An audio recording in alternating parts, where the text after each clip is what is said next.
Hola, soy Fabricio Mejía Madrid y esta es mi colaboración de esta semana para Sin embargo. Se llama Narco Mensajeros. En pasados días, Tlatelolco Lab y el Programa Universitario de Estudios sobre Democracia, Justicia y Sociedad, ambas instancias de investigación de la UNAM, dieron a conocer un estudio en el que se detalla la manera en que se articula una campaña contra López Obrador para relacionarlo con el narcotráfico. El análisis se divide en dos medios. Por una parte, cómo se inflaron ciertas tendencias en redes sociales y por otra, la forma en que ese mismo mensaje apareció en 32 columnas de opinión de los medios corporativos de comunicación. En el caso de las redes sociales, Twitter, Instagram, Facebook, se encontraron decenas de cuentas anómalas en ráfaga, es decir, usuarios falsos que emitieron un mensaje cada minuto y 12 segundos. Usaron varios hashtags, narcopresidente y narcomorena, aunque también uno muy entrañable como narcocomunista. Lo hicieron justo en los días anteriores a la jornada electoral del pasado 5 de junio, es decir, aprovechando la veda electoral, y se coordinaron con otros usuarios que usaban los hashtags de elecciones Aguascalientes o elecciones Durango. Queda claro entonces que era una operación robotizada para influir en las elecciones. Notablemente este mensaje fue reproducido por columnistas de opinión.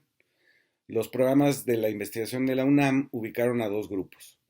Por un lado, opinadores anti-AMLO como Lore de Mola, Héctor de Mauleón, Ricardo Alemán o Federico Reyes Heroles, y por otro, políticos que aprovecharon entrevistas o discursos en tribuna como Francisco Labastida o Beatriz Pajés del PRI, o Rubén Aguilar, el vocero de Vicente Fox, y hasta Porfirio Muñoz Ledo, que milita en el partido de sí mismo. En la lista hay un opinador, Fernando García Ramírez, uno de los señalados junto con Enrique Krause de sostener una fábrica de noticias falsas contra López Obrador durante la campaña de 2018, un caso que se llamó consecutivamente PGLeaks, Operación Berlín o el populismo en América Latina, y que tuvo su punto culminante en la intelectualmente formidable intervención de Rusia a favor de López Obrador. Todavía nos seguimos riendo. Según el estudio de la UNAM, la idea es vincular al presidente López Obrador y su partido con el narcotráfico, y se hizo a partir de repetir que existe un pacto del Estado con el crimen, que las visitas del presidente para supervisar una carretera que pasa por la sierra tradicional del narco en Sinaloa son sospechosas, y que los homicidios por todo el país se deben a eso, a saludar a la mamá del Chapo. El narcomensaje es, como toda propaganda, un conjunto de vilezas y pequeñeces. Su centro es decir que la estrategia para la pacificación del país es un pacto con el narco. Es decir, que atajar las causas del sicariato con becas escolares, que sembrar millones de árboles que sustituyan a la amapola, que demandar a las compañías de armas estadounidenses por venderles a los criminales mexicanos, que congelar las cuentas asociadas a los carteles, que detener los precursores químicos en las aduanas, que todo eso no importa si no hay balaceras del ejército y la marina en las calles. Uno de los materiales de comunicación de la campaña dice: Calderón atacó al narco para defender a la sociedad, AMLO ataca a la sociedad para defender al narco. Y esa es justo la idea que quieren trasminar los autores intelectuales de esta campaña. Claman que haya más muertos para que baje el número de muertos. Se quejan, por ejemplo, de que no se haya detenido a Ovidio Guzmán el 17 de octubre de 2019, a pesar de que hacerlo habría desatado una masacre, por lo menos de los hijos de los militares que estaban acordonados por los narcotraficantes en un multifamiliar de Culiacán. Lo que quieren ver es el río de sangre que generó Felipe Calderón, donde todos los muertos eran daños colaterales y los desaparecidos culpables de su propia desaparición. Se quejan también de que el presidente haya dicho que en el Triángulo Dorado, entre Chihuahua, Sinaloa y Durango, hay gente trabajadora.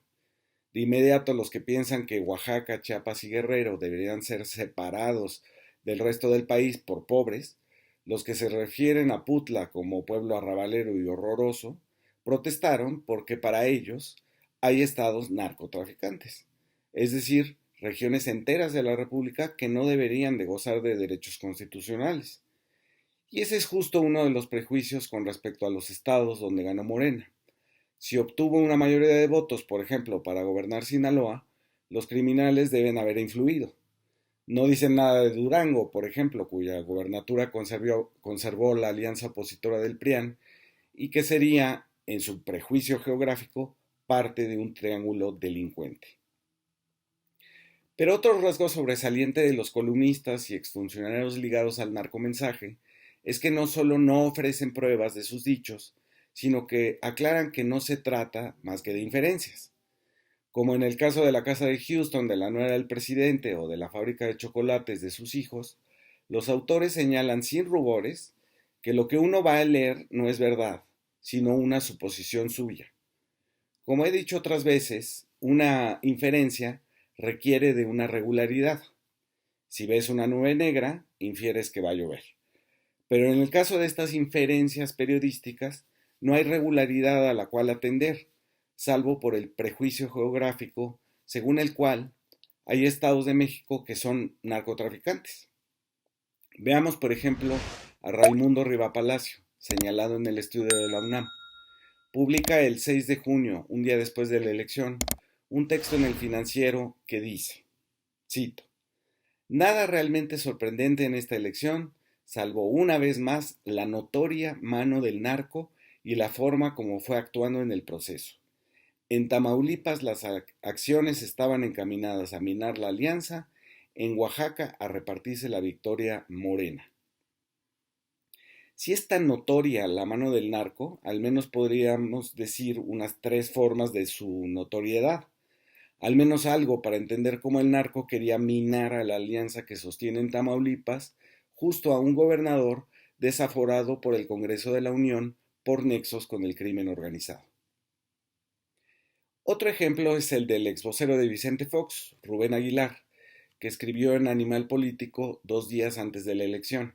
Cito, a partir de la elección del 6 de junio de 2021, la situación cambió de forma radical. El crimen organizado participó en las elecciones a gobernador como nunca había ocurrido en la historia de México.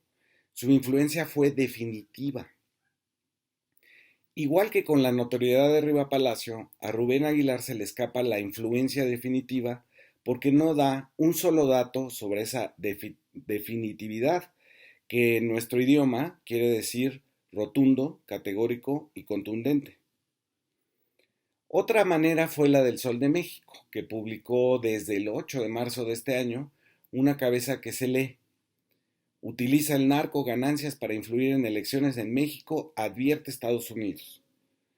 Cuando ya leemos la nota, se supone que 17 agencias de inteligencia estadounidenses, no sabía que pagaban tantas, dicen que, cito, en partes de México las organizaciones criminales transnacionales usan miles de millones de dólares de las ganancias del tráfico de drogas para intimidar a políticos e influir en elecciones. Es decir, lo que se entiende en la cabeza como financiamiento ilegal de candidatos, ya en la nota se debilita a que los criminales intimidan candidatos.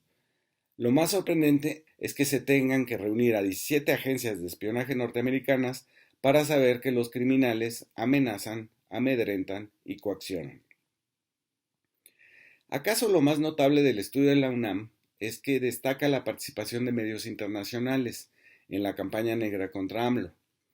En Deutsche Welle de Alemania, El País de España o Los Angeles Times aparecieron notas llenas de notorios y definitivos pactos con el crimen.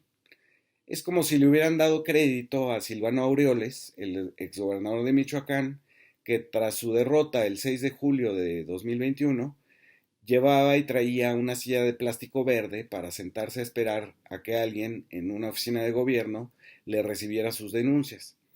Él fue de los primeros que aseguraron la victoria de los narcotraficantes en su estado, Michoacán, y hasta ahí fue recibido por Luis Almagro, ese humanista de la OEA, pero todo se vino abajo cuando el propio Aureoles le descubrieron un quebranto que se calculó en 50,000 millones de pesos del erario michoacano. Parte de ese dinero, se presume, financió la plataforma cómico-política Latinos. Desde entonces, Aureoles anda desaparecido de sus denuncias públicas. Unos usuarios anónimos y robotizados en redes, unos opinadores en diarios nacionales y otros en internacionales que respaldan la idea de un narcoestado sin mayor prueba. Se trata de un mensaje para no reconocer que la ola democrática en México está encabezada por las decenas de millones de electores que respaldan el proyecto de la 4T, el de la contención de la desigualdad, la lucha contra la corrupción y las obras de infraestructura. Para no mirar a los ciudadanos plebeyos, la oposición más siniestra y ruin que la de los partidos, la de la opinión alquilada, declara que los triunfos del obradorismo son de los narcos, que, no se sabe, a lo mejor desplazan a millones de personas bajo amenaza a las mesas ciudadanas de votación, o a lo mejor desde debajo de sus bigotes y sombreros le ordenan a la población a ir a votar en tal o cual sentido. O quizás son dueños de una estructura corporativa poderosísima que nadie ha detectado ni estudiado. ¿Para quién está pensado este mensaje ridículo? Quizás solo para sembrar sospechas, para decir que no solo hay Genaros García Lunas, Felipe Calderones o cabezas de vaca en la alianza del PRIAN, para debilitar la esperanza en una nueva política. ¿Quién sabe? Pero a juzgar por los resultados electorales, los narcomensajeros siguen siendo botellas al mar.